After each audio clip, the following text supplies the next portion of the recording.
Welcome to Nagpur News Capsule. I am Anjaya Anparthi from Times of India newspaper. Sewers Department has concretized around 5 km stretch from Hingna T-Point to MIDC T-Point just few months ago.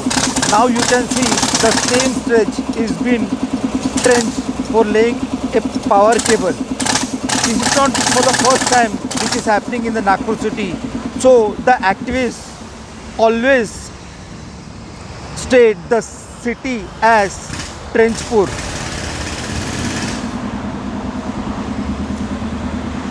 This is happening time and again due to lack of coordination between government agencies. The power cable should have been laid before concretization. Unfortunately, now the entire 5 km stretch of interlocking tiles along the cement concrete road is being trenched for laying this power cable. And considering the past experience,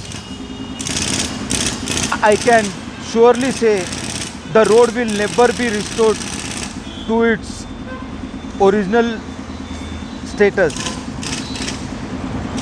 Thank you.